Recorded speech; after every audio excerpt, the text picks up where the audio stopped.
Good morning. I'm Stephen Romo, filling in for Savannah Sellers. And I'm Joe Fryer. Right now on Morning News Now, close call. Hurricane Fiona brushing past Bermuda this morning. The island is still feeling the impact. This new video taking us inside the Category 4 storm, showing us just how powerful and dangerous it is. Other parts of the Caribbean still reeling from the effects of the storm. This is the scene in Puerto Rico. Houses knocked off their foundations and much of the island still without power. We have team coverage from Bermuda and new details on the major hurricane threat now looming for the Gulf Coast. Russian referendum, a controversial election in parts of Ukraine today on whether to split from the country. Why the vote there is coming under intense criticism and why opponents say the result is a foregone conclusion and could hint at further Russian advances. While in Russia, Putin faces a backlash to his new draft order. Thousands of demonstrators filling Russian streets while others are lining up to try and flee the country. Dangerous diet. You may have seen commercials for the diabetes drug Ozempic. Well, now there's a shortage, all because it's being used to help people lose weight. We're going to take a look at what's behind this latest diet trend, how safe it really is, and the impact it's having across the country. And unclassified, the CIA is stepping out of the shadows and into the world of podcasting. From tracking al-Qaeda to predicting the war in Ukraine, the agency's director opens up about this new mission and why he says real-life intelligence gathering is nothing like the movies. So you're going to have to get your fix from those movies because the stuff they're talking about a little bit more mundane, but it's still really interesting to hear him talk about that. Go watch the Jason Bourne movies. There you go. Exactly. A little different from what is in this podcast. We'll bring you that in a little bit. We're going to start this hour with the destructive path of Hurricane Fiona. After tearing through the Caribbean, the Category 4 storm is now brushing past Bermuda, bringing torrential rain. Yeah, officials brought that country to a halt to prepare for severe weather, ordering businesses to close and telling people to take cover. At least 8,000 people have lost power. From there, the storm will barrel toward Canada. Experts say it could be the strongest storm system in that country's history, with major damage expected. Bill Cairns will have the latest track from Fiona coming up. But first, the latest from NBC's Morgan Chesky in Bermuda. Good morning, and if there was any question as to how powerful Fiona was, we are witnessing it firsthand. It is hard to believe that now Category 3 hurricane is more than 150 miles off the western coast of Bermuda. We are getting absolutely pummeled by the wind and the rain right now. I want to show you St. George's Harbor just behind me.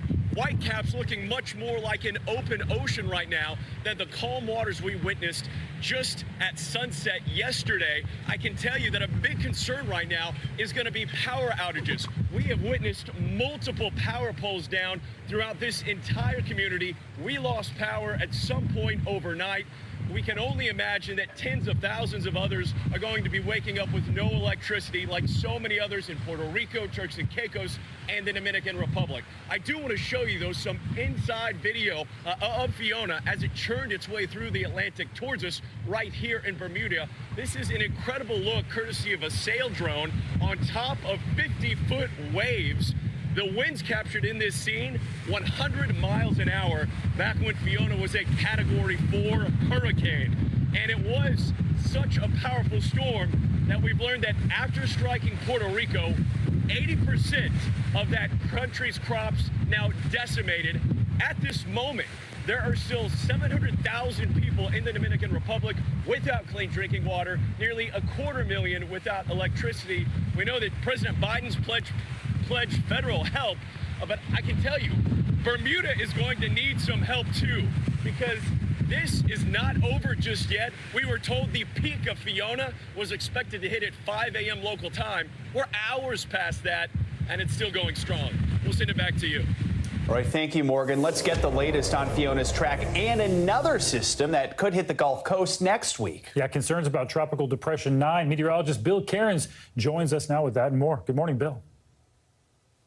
Yeah, we knew this was a possibility. We've been talking and hinting about it all week, and now it looks like we're time to make our preparations, especially in the state of Florida. So this is the area we're watching right now. It's near Aruba. It's in the central Caribbean Sea, and it's drifting pretty much towards the west or west-northwest at about 13 miles per hour. It's going to be heading towards Jamaica as we go throughout the next 2 days, and then by the time we get to Sunday into Monday, that's when it's going to be nearing Cuba. So let me get first to, the forecast track. This is from the National Hurricane Center. Remember, we will get these every 6 hours. So East Coast time, that's 5 a.m., 11 a.m., 5 p.m., 11 p.m.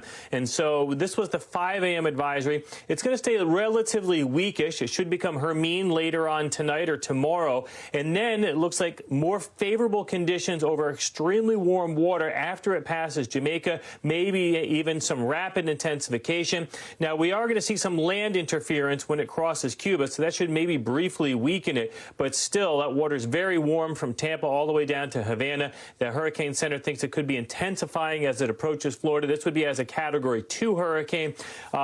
It's early to see what the intensity is going to be. It could be anywhere from a 1 to a 4 in my book. It just depends on land interaction and how much wind shear there is at the tail end of this forecast. So, again, everyone in the Florida Peninsula should be preparing for this storm. Make sure you have your hurricane supplies. Make sure you have your hurricane plan, because if we do get those evacuation orders, say on Sunday or Monday, you're going to need to know where you're going and where you're heading. And as far as how accurate are we and where this is going to go, both of our long-range computer models have this near South Florida by the time we get to Tuesday. So there's a lot of excellent agreement that we can, from New Orleans, say, all the way through the Texas coast, it looks like you can relax. Keep an eye on it, but it looks like this is going to go to your east. This appears to be a Florida Peninsula problem as we go throughout next week. And we haven't had a Florida Peninsula hurricane since Irma in 2017. The Panhandle's gotten nailed over the last couple of years with Michael and Sally and Hermine back in 2016. So this will be the first strike in about 5 years for the Florida Peninsula. And as far as Fiona goes, it is now exiting Bermuda. As you can see, though, over Morgan, it's still very windy on the backside of the storm. This is going to begin to transition into what we call a post-tropical cyclone, or just a huge ocean storm. It's just an easier way of putting it. It's going to be an equivalent to a Category 2 or 3 hurricane moving into the Canadian Maritimes. That's tonight into tomorrow. Extreme tree damage where it makes landfall. This forecast has been inching closer to Halifax. That's easily the biggest population center. 500,000 people live there, so that's not good news for them with the higher wind gusts now forecast for their area. And areas like in Newfoundland, it's still going to have gusts easily 60 to 80 miles per hour. So here's the wind forecast later on tonight. That's Sable Island there near the center of the screen. 127 mile per hour winds over Nova Scotia. Notice Halifax at 80 mile per hour winds. Remember, all the leaves are on the trees. So the trees will be falling, and they'll be falling on cars, houses, power lines. It's going to be a mess because of all the extreme tree damage that this storm will cause. Even in down east Maine, we could see wind gusts up to 40 to 50 miles per hour, which could potentially cause some minor power outages from this immense storm. So we got two problems, one tonight and this weekend with Fiona, and then next week we will likely be dealing with Hurricane Hermine heading for Florida. All right, Bill, lots to keep an eye on. Thank you so much. Thousands of men in Russia have been handed draft papers just days after President Putin announced a partial military mobilization to join the fight in Ukraine. In response, many Russians are now fleeing the country by air and by land. All that comes as 4 occupied regions of Ukraine vote in referendums on joining Russia, a move denounced by the West as illegal. NBC News chief foreign correspondent Richard Engel reports from eastern Ukraine. Until now, many Russians have tried to ignore the war here in Ukraine and go about their daily lives. But that is no longer possible, as officials across the country are now going door to door, handing out draft cards in the country's first mobilization since World War II. Russians are saying goodbye to their sons as they head off to war. Draft orders have gone out all over the country. Hand-delivered summons to report for duty, often within hours. President Vladimir Putin has threatened to use nuclear weapons, saying the survival of Russia is at stake. Secretary of State Blinken called on the Security Council to take action. That these reckless nuclear threats must stop immediately. At the UN, Russia's Foreign Minister Sergei Lavrov continued to push Russia's false propaganda, claiming Moscow is fighting neo-Nazis in Ukraine. Lavrov only showed up for his speech and then left, so he didn't hear criticism of Russia. Moscow is looking to recruit 300,000 new soldiers to reverse recent and heavy losses in eastern Ukraine. But many Russians want no part of this war. Human rights groups say around 1,200 protesters have been arrested and given draft cards. I'm not going to die for Putin, this protester said. Many Russians are trying to dodge the draft. failure to report as a crime. Flights to visa-free destinations are full or have become prohibitively expensive. There are long lines at the land borders of Finland and Georgia. And this morning, there's a new twist in the 7-month war. It's voting day in 4 parts of Ukraine occupied by Russian troops. Ukrainians in occupied territories face a yes or no vote on whether to join Russia forever. Critics say the vote is illegal, held under duress, and that the yes result is a foregone conclusion. The very international order that we have gathered here to uphold is being shredded before our eyes. We cannot, we will not allow President Putin to get away with it. Putin has said he supports the vote and suggested Russia will then annex Ukrainian territory as part of Greater Russia. The Kremlin is dismissing as exaggerated reports that Russians are trying to avoid military service, trying to escape the draft.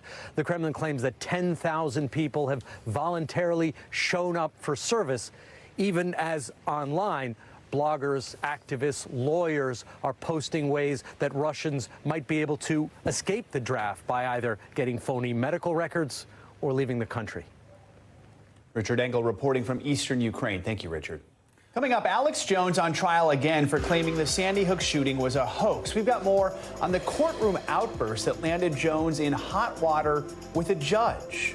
And later, it's been 40 years since the Tylenol murders terrified the entire nation. Now investigators say new evidence could finally crack that case.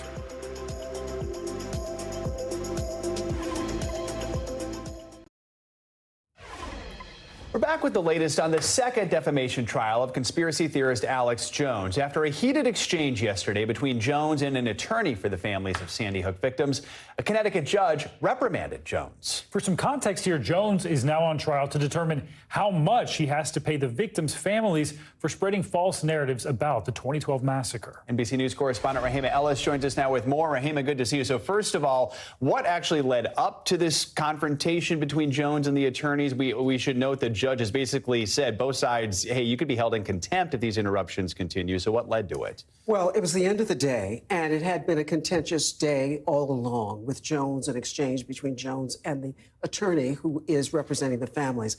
Towards the end of the day now, that attorney confronted Jones, asking him to show some more respect, in particular for one of the parents whom Jones had repeatedly said was an actor. He accused all of these families of acting and lying and that it was a hoax. But Jones had zeroed in on one particular father and saying he was an actor. Well, the attorney asked him about that today with all of these parents sitting in the courtroom. And here's what happened with that. Take a listen. You put a target on his back just like you did every single parent and loved one sitting here, didn't you? No, I didn't. It's just, you're unbelievable. You switch on emotions on and off when you want. It's just ambulance chasing. That did not go over well in the courtroom. The families were there wiping away tears. The judge then, after the jury had left, admonished everyone in that courtroom, the attorneys and Jones, that there could be a contempt hearing if there were outbursts like this. Earlier in the day, she had told Jones, this will not be a place for you to talk like you do on your show. This is my courtroom, and you'll have to show some respect. I mean, to lay down the law there. And throughout this trial so far, it seems like Jones started to paint himself as a victim of a deep state conspiracy. How is yesterday's testimony going to affect that approach? It may have been broken a bit. There is an FBI agent who is a part of this suit who showed up the day of the shooting. Jones has said he's an actor as well. And in the court yesterday, he was confronted and said, not only is he not an actor, but the attorney was able to get Jones to say, I don't think it was the whole FBI that is suing me, which as Jones has alleged that it was the entire FBI department instead of just one FBI agent. But what Jones went on to say was, I think this is a deep state situation, but we'll see how that plays with the jury in as much as he's walked back from it being a whole deep state. All right, so let's look ahead here and talk about what's next for Jones, this trial at large. Do we have an idea of when we could get some idea of a decision made here? Well, they're talking about, the judge originally said she thought that this would be a 4-week trial. We're now in day 8 when we start today. It's hard to say how fast this is going to go, but with Jones being on the stand yesterday, he's on the stand today, it seems like it's moving pretty quickly. All right, Raheem Ellis, we know you'll keep an eye on it. Thank you so much. Well, international headlines returning to now with 10 people killed in a shooting at a bar in Mexico. NBC's Claudio Lavanga joins us from Rome with this and other world news. Claudio, good morning.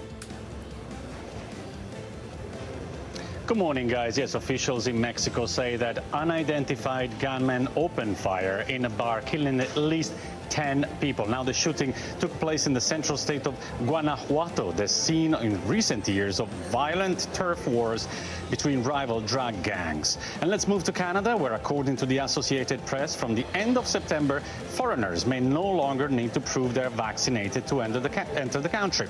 Until now, unvaccinated visitors were required an arrival test and a 14-day quarantine. The Associated Press say that the Prime Minister Justin Trudeau signed off on the end of the restriction. And let's go to Japan, where researchers are thinking about using cyborg cockroaches as first respondents in the case of an earthquake.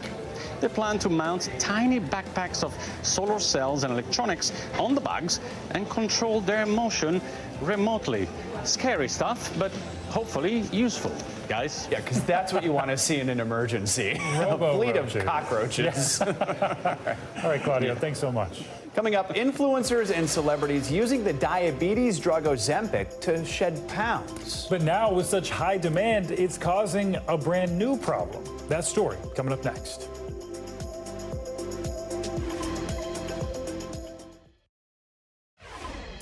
The FDA-approved prescription drug Ozempic is meant to treat people with type 2 diabetes. But inside Hollywood circles, the drug is being prescribed off-label for weight loss. NBC News Now anchor Hallie Jackson has the details.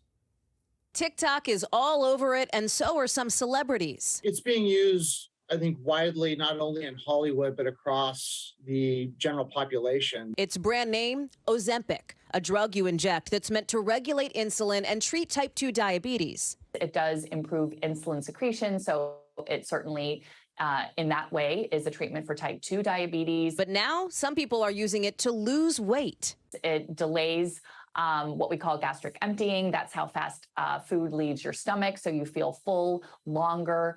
And it also controls how full we feel generally, and so people eat less. Well, doctors say it may work. Taking Ozempic for weight loss is technically off-label. That means a doctor has prescribed it for an issue it's not approved to treat, and that's allowed. But this kind of thing can have consequences in the market. Like now, there's an Ozempic shortage. But it's part of a larger problem that we have in the United States. We have more than 200 active drug shortages right now. Michael Gagno is a senior director at a pharmaceutical industry trade group. He says shortages like this one have been an issue for decades. This has been a chronic problem in the United States. It's gone on for about 20 years, and we've really not done a lot to mitigate the issue. In a statement to NBC News, the FDA says it's working closely with the manufacturers of semaglutide injection, the generic name for Ozempic, to help address the shortage of these products, and confirms healthcare professionals can choose to prescribe drugs off-label when medically appropriate. The company that makes Ozempic says they do not promote, suggest, or encourage off-label use of their medicines and are committed to fully complying with all applicable U.S. laws.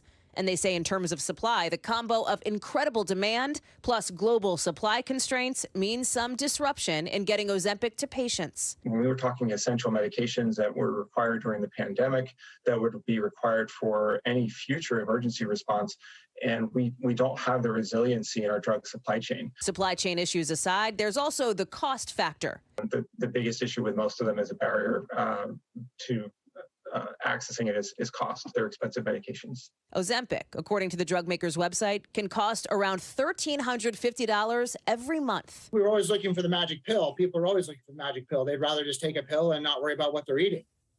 Our thanks to Hallie Jackson for that report.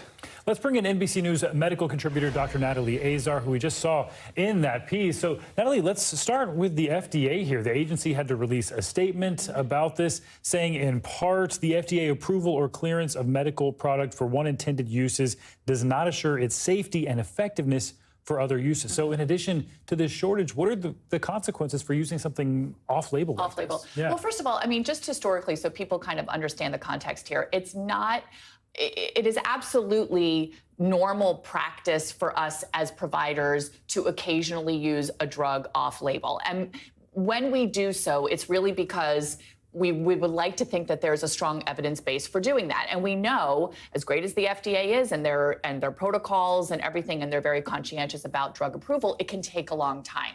So many of us in different fields will often use a drug off-label to treat a patient who is symptomatic. We can't wait 5 years until a drug is approved for that indication. But the issue here, Stephen, is really that if there's a lack of evidence in terms of safety, right? That's what we're really concerned about when we're using a drug off-label, is that you can't look and say, well, you can use this drug for X number of years without consequence in this condition. We don't have that data. So that makes all of us then as providers a little bit more concerned about that off-label, sort of rampant off-label use. Are there other examples of this where a drug is meant for one purpose, but then doctors prescribe it for another purpose, sort of at the expense of others? Yeah, so the expense of others is the problem here, right? I mean, generally speaking, the answer isn't, well, actually, you know, back in the beginning of the pandemic, you may remember the hydroxychloroquine craze. That was a huge expense to the rheumatology world, including my patients who needed it for lupus and RA, and the drug wasn't available. But generally speaking, though, Joe, no. You know, there's a lot of examples. We use blood pressure medicine to treat anxiety, blood pressure medicine to treat ADHD. There's a gout medicine that we use to treat heart inflammation. So, again, it's reasonably common practice to use a drug off-label, but this is usually after you know, a doctor is making sure that it's appropriate for the patient and that there's a conversation. I always have a conversation with my patients that they understand it's off-label use, you know, just so we can monitor for potential side effects and everyone knows what they're about to get into.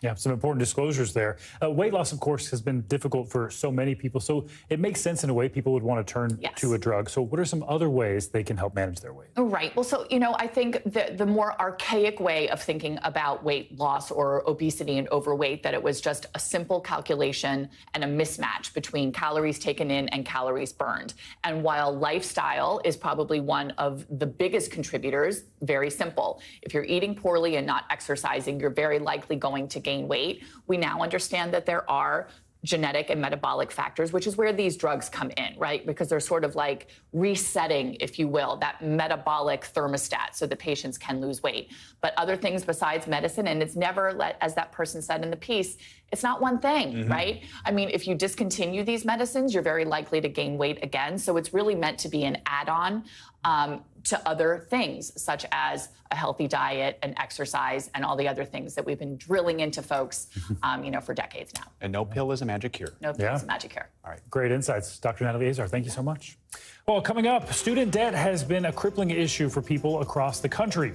We'll take a look at why some black students say President Biden's debt relief plan doesn't go far enough. And later this hour, Inside Intelligence. The director of the CIA talks about why the notoriously secretive agency is now starting its very own podcast. Next.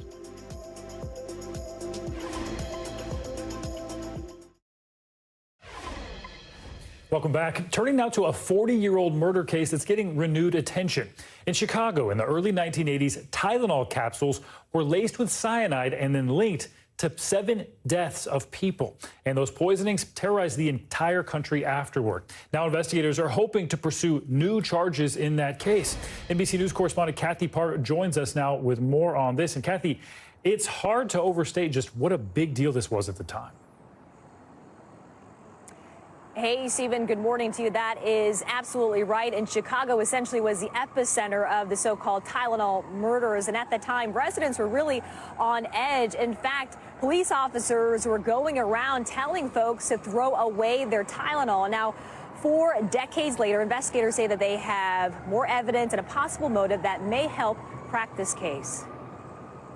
We don't know the extent of the contaminations. In September 1982, widespread panic reached the medicine cabinets of millions of Americans. A capsule of Tylenol was laced with cyanide. 7 people between 12 and 35 years old died after ingesting extra-strength Tylenol capsules laced with cyanide and sold at stores in the Chicago suburbs. The Food and Drug Administration is now urging consumers nationwide to stop taking Tylenol. No one has ever been charged with the murders, though a decades-long investigation has centered around then 36-year-old James Lewis.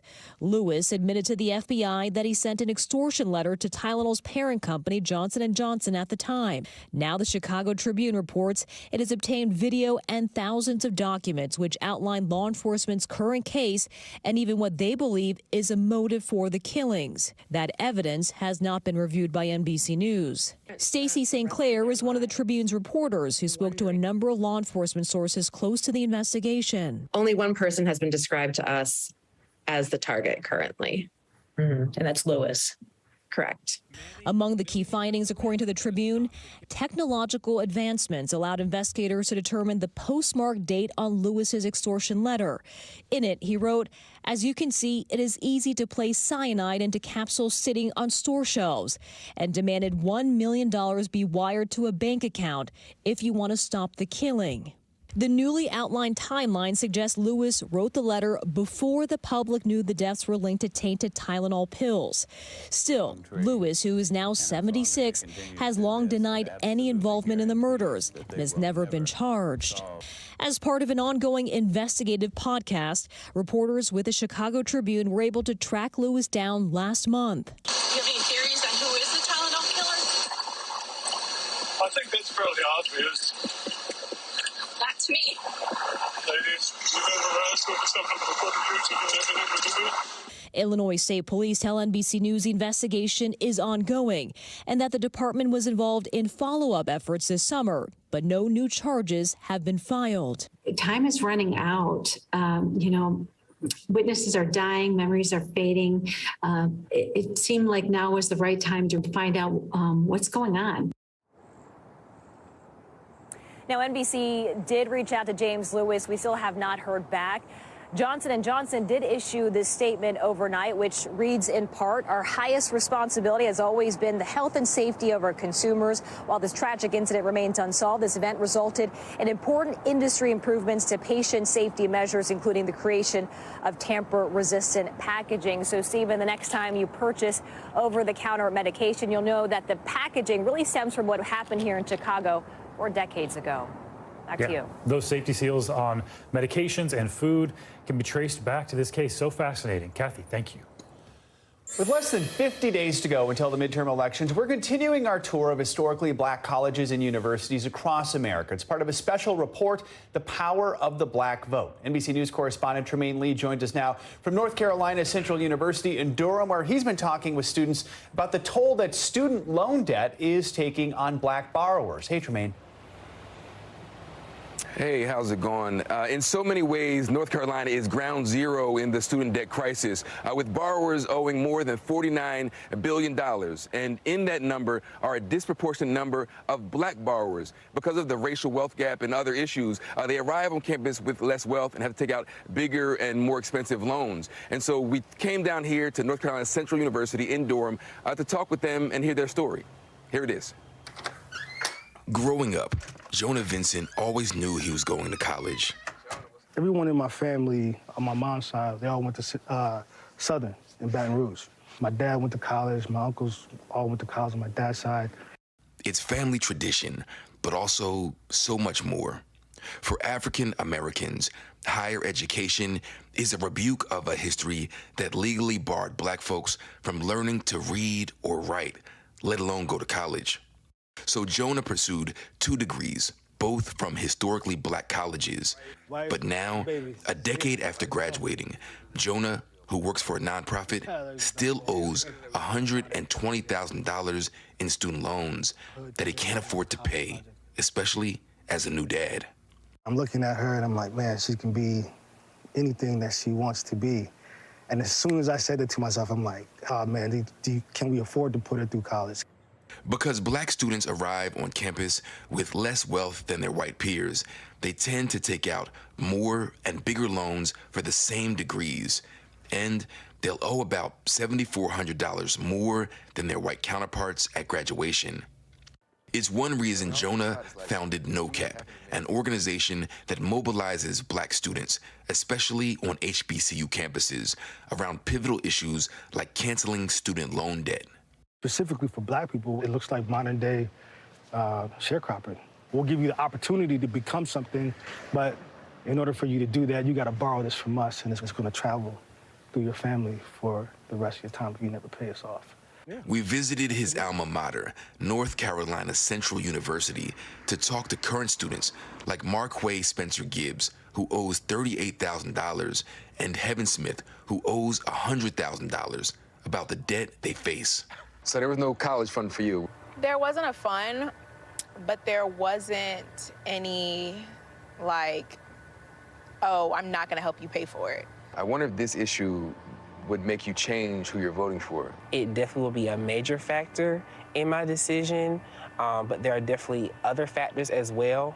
President Biden announced a student debt relief plan that the White House says could impact 43 million Americans and eliminate debt for 20 million people. It's about opportunity. It's about giving people a fair shot. It's the fulfillment of a campaign promise, but for these students, it's not enough. It's cute, like, thanks, but what's next? Because 20,000 on 100 is, what's that doing? Despite the heavy burden of student loan debt, these students are determined to pursue their dreams, no matter what. It'll be a few months until these students learn how Biden's plan might affect them. But each one of those students I spoke with said that they're hoping that their generation will be the one to end this kind of unfortunate inheritance. All right, important conversation. Tremaine, thank you so much. Business headlines now. Tesla is recalling more than 1 million cars over a new safety concern. CNBC's Silvana Henao joins us with this and other news. Good morning, Silvana. Hey guys, good morning. Yep, so Tesla is recalling more than 1 million vehicles on concerns the windows could pinch passengers before they close. The company isn't aware of any injuries or accidents because of the issue. The recall applies to certain Model 3, Model Y, Model S, and Model X vehicles made between 2017 and this year. Tesla will perform an over-the-air software update to fix the problem. Americans are going to see the biggest increase in home heating bills this winter in more than a decade. A report from the National Energy Assistance Directors Association is projecting a 17% jump in average cost. The increase is due to record temperatures and heat waves this summer, which sent the price of natural gas soaring as people cranked their air conditioners. The situation has been made worse by the switch from coal-fired and nuclear power plants to electric generators. Nat gas production has also been slow to come back after several shutdowns during the pandemic. And the NFL says, that's right, Apple Music will be the new sponsor of the Super Bowl halftime show. Pepsi had been the sponsor since 2013, and reports say Apple may have paid as much as $50 million a year for the 5-year deal. More than 120 million viewers watched the 2022 halftime show, which featured Dr. Dre, Snoop Dogg, Eminem, Mary J. Blige, and Kendrick Lamar. Super Bowl 57 will be played in Glendale, Arizona in February, guys. I'm excited to hear the lineup. I was just going to say, now you got us thinking about who it's going to be this year. Yeah. Do we got any bets? Anyone want to? I feel like Lizzo is due, right? Lizzo, Maybe yeah. Lizzo. Yes. I don't know. That would be amazing. All right, for sure. We'll see. I'm going to be held to that. All right. Yeah. Savannah, thank Yeah, you. exactly. This morning, we are taking an in-depth look at gold mining deep in the Peruvian rainforest and how it's affecting all of us, from climate change to crop growth, even weather patterns. Yeah, it's all part of our network-wide climate challenge we produced as part of the Pulitzer Center's Rainforest Project. NBC News senior investigative and legal correspondent Cynthia McFadden has more on our investigation, which has been a year in the making. NBC is the first network news team since the pandemic to be allowed inside this emergency zone. We are going to see the devastation caused by illegal mining, where the rainforest now looks like this: desert, interrupted by toxic ponds of mercury. What happens in the Amazon doesn't just stay in the Amazon. And that is why two of the world's foremost Amazon scientists, Luis Fernandez and Miles Silman, have agreed to be our guides. I'm studying tropical forest ecosystems and how they respond to climate change. And Luis? I don't study the same kind of pretty places that Miles does. I study areas that have been destroyed. Yeah, your sunshine, your darkness, essentially. Essentially. The destruction is a result of a gold rush, which is now affecting worldwide weather patterns, crop growth, and carbon emissions. How bad is it? It's much worse than we had feared. Because to collect an ounce of gold, you must separate it from nearly 30 tons of silt. Miners working under very difficult conditions using really primitive techniques have to somehow sift through tons of sediment to get those little flecks of gold. The rich black silt is pumped out of a pit where the trees have been chopped down, and it's flushed with water down a slide. But where's the gold? To get that final step, where you want to separate the gold from the sand, you add mercury. Mercury is poison, isn't it? It is. It's poisonous to humans, to wildlife. It lasts for centuries. All the mercury that is spreading.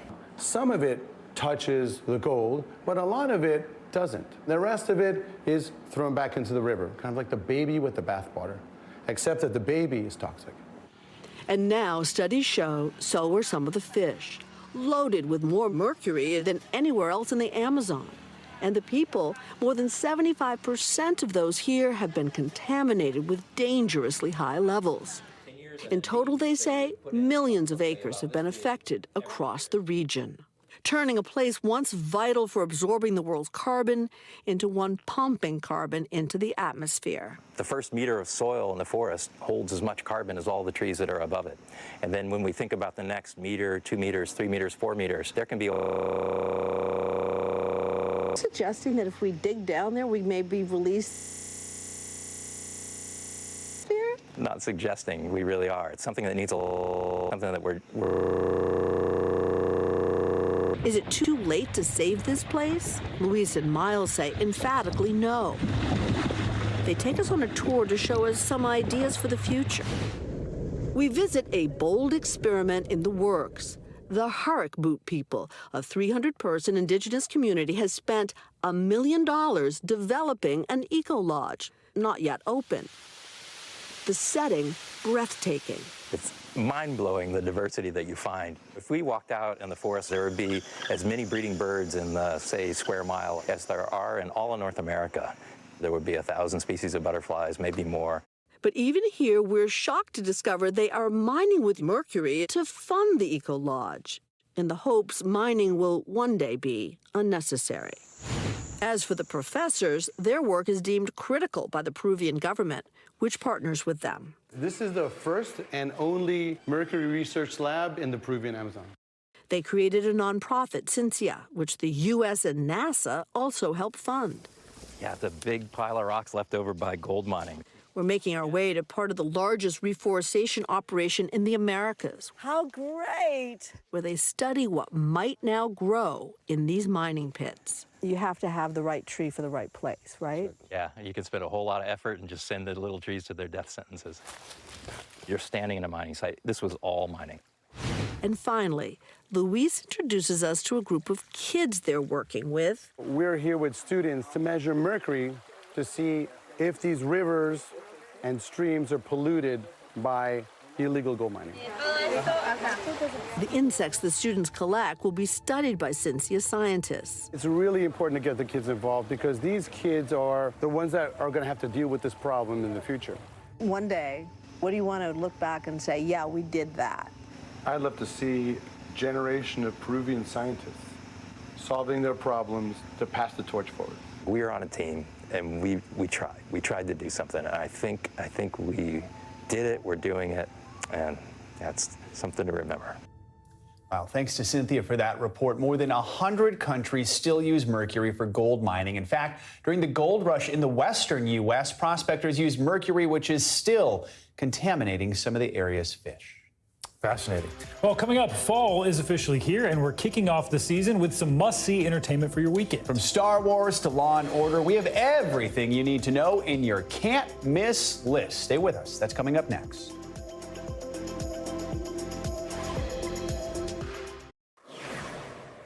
Welcome back. A potential takeoff for the Artemis 1 has been announced by NASA. The moon rocket has successfully completed a fueling test at Kennedy Space Center, and it is now good for another launch attempt.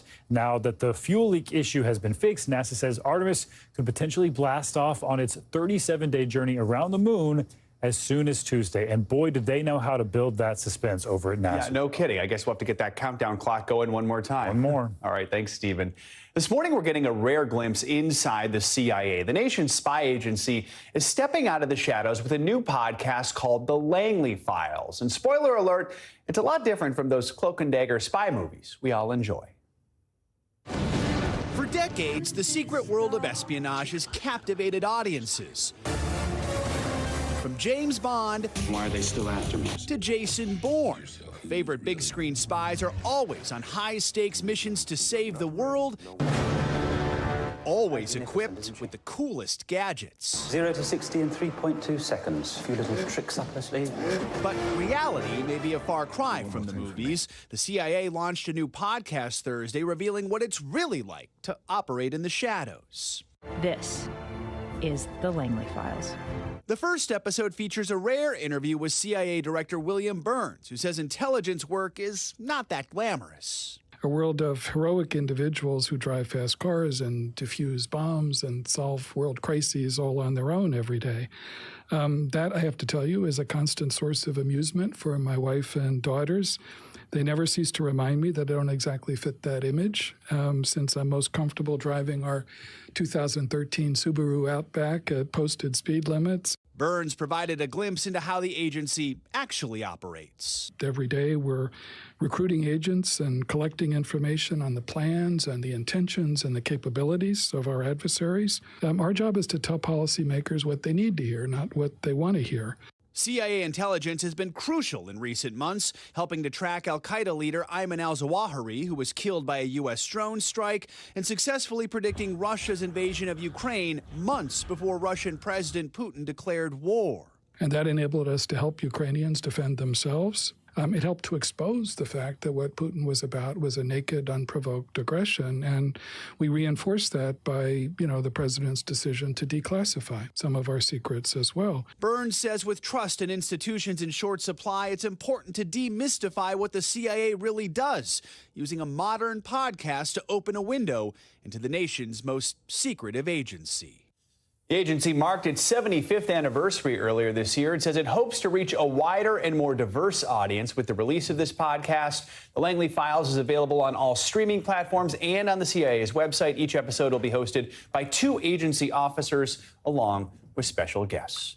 All right, get your popcorn or your coffee or both ready because it's Friday, which means it's time for our can't miss list. Yeah, all the movies, TV, and music you should check out this weekend. Joining us now is People TV's Jeremy Parsons. Hey, Jeremy, good to see you. Good morning to you. So, all right, let's start off with something that, and this might be an understatement, is one of the most talked about movies of the year, thanks to some issues behind the scenes. Let's be clear, there was no spit, right? So now, Don't Worry, Darling is finally out in theaters. What are you hearing about the film itself?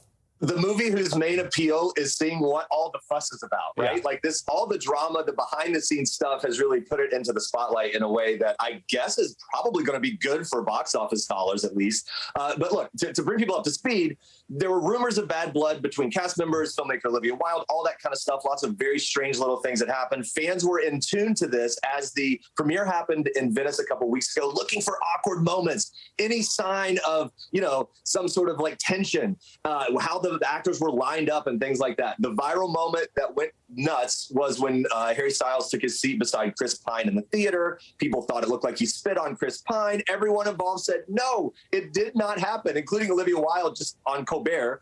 But that didn't stop the internet from going nuts, speculating, dissecting that 2 seconds of video. Anyhow, the movie itself, not the best reviews. Overall, fine. It centers around Harry Styles and Florence Pugh's characters living in this sort of experimental utopian town in the 1950s. Mid-century modern architecture, what could be more perfect? But hold your horses, something's up. Florence Pugh's character starts investigating into Harry's company. It seems like things are awry and some bad things are going on, and then it spirals from there. So Don't Worry, Darling. Find out what the fuss is about in theaters now. And from that movie now to one of the biggest movies of all time, back in theaters this weekend ahead of the long-awaited sequel. What can you tell us about this one? Yeah, Avatar, 2009 movie, the highest grossing movie ever. Still holds the record, almost $3 billion globally. Look, it's being re-released in new 4K high dynamic range. What does that mean? I have no idea, but it sounds awesome. It's also going to be in 3D. You get to see it on the big screen if you missed it the first time. Sam Worthington, Zoe Saldana, Sigourney Weaver. James Cameron has said he wasn't sure if there's still an appetite for the Avatar movie. So this is all to prep people and get them pumped for that sequel that's coming out in December. Cameron also said that he was worried about interest until that trailer came out and got 148 million or so views for that second movie in like 24 hours. So the appetite's there, probably add a few more $1 million to that overall global box office this weekend. All right, Jeremy, we got less than a minute to get through the rest. Let's talk about the small screen. NBC News says it's making history with the Law & Order season premiere. What's that about? Yeah, Law & Order, the 3-hour crossover event premiere to end all premieres. We've got Captain Olivia Benson, Elliot Stabler, Jack McCoy all together. First time in history. You got Law & Order Organized Crime, and SVU together. Premiered last night. It's on Peacock. You can check it out right now. All right, real quick, what else is streaming that we can't miss? Andor, Disney Plus. It is a prequel to Rogue One, one of my favorite Star Wars movies. You got Diego Luna starring as the soon-to-be rebel freedom fighter that we know in Rogue One. 2 seasons of this. Warning to you, it is a slow start, but give it time. You get new droids, new sidekicks, new characters, and new worlds in Andor. All right, Jeremy, thank you so much. Good reviews there. And you can read the latest entertainment and lifestyle news in this week's People, which does feature the future of the monarchy. And that is on newsstands starting today. Jeremy, thank you so much. That does it for this hour of Morning News Now. But your news continues right now.